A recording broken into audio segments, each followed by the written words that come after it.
Assalamualaikum warahmatullahi wabarakatuh.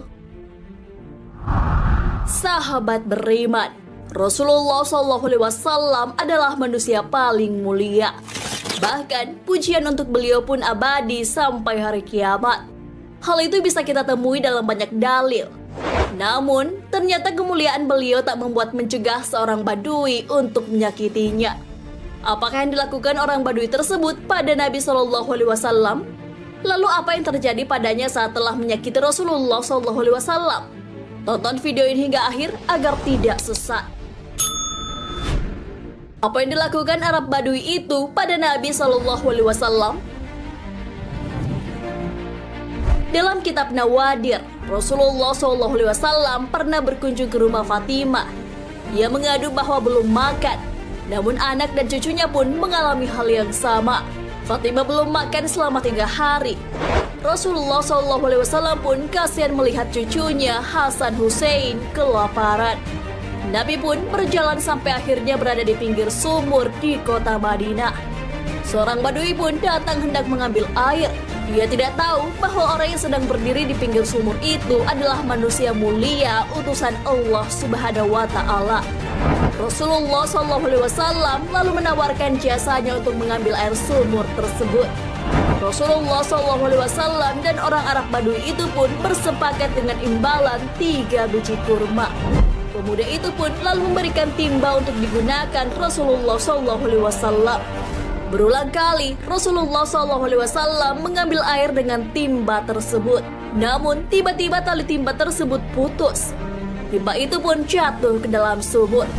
Pemuda tersebut pun marah. Kemarahannya itu pun tak terkontrol hingga menampar Rasulullah SAW. Ia juga mengambil timba tersebut dalam sumur, kemudian melemparkannya kepada Rasulullah SAW. Apa yang dilakukan Nabi SAW? Beliau tidak marah. Beliau hanya tersenyum dan tidak beranjak dari tempatnya berdiri. Beliau mengambil upah kurma yang diberikan kepadanya. Orang Badui itu pun pergi meninggalkan Rasulullah SAW. Orang Badui itu pun mulai berpikir alasan orang yang ditamparnya tidak menunjukkan amarahnya sama sekali. Ia pun mulai khawatir jangan-jangan yang ditampar adalah Nabi Muhammad SAW. Apa yang terjadi pada penampar Rasulullah SAW itu? Pemuda ini merasa bersalah dan memotong tangan yang telah menampar Rasulullah SAW. Ia pun berjalan hingga sampai masjid. Dalam perjalanan, banyak orang yang bertanya alasan tangannya putus. Ia pun menjelaskan bahwa ia telah menampar seseorang yang perkiraannya adalah Nabi Muhammad SAW. Ia takut akan tertimpa musibah. Ia berjalan sambil membawa potongan tangan kanannya. Ia bertanya sambil berteriak di pelataran masjid, "Wahai sahabat Muhammad, di manakah Muhammad saat ini?" Salman pun datang dan membawanya menuju ke rumah Fatimah.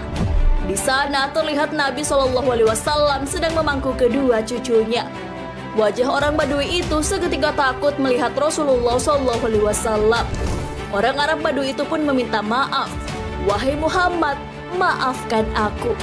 Aku tak tahu jika yang kutemui dekat sumur adalah dirimu." Nabi yang mendengarnya pun tersenyum.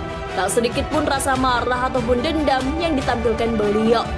Malah Rasulullah SAW menganggap pemuda Badui itu adalah penyelamat bagi cucu dan anaknya Fatimah. Beliau sambil tersenyum. Bagaimana nasib tangan orang Badui itu? Melihat reaksi Rasulullah SAW tak marah, orang Badui itu pun meminta agar Nabi SAW mengembalikan tangannya seperti semula. Nabi SAW pun melakukannya. Beliau memegang dan mengusap tangan pemuda itu beberapa kali. Dengan izin Allah Subhanahu wa Ta'ala, tangan tersebut kembali seperti semula. Pemuda itu pun sangat bahagia. Ia bersyukur karena bukan hanya tangannya yang sudah kembali seperti semula, tapi ia juga memeluk agama Islam dengan mengucapkan syahadat. Ia pun menjadi seorang muslim sekaligus umat Nabi Muhammad SAW. Wallahu a'lam bissawab. Wassalamualaikum warahmatullahi wabarakatuh.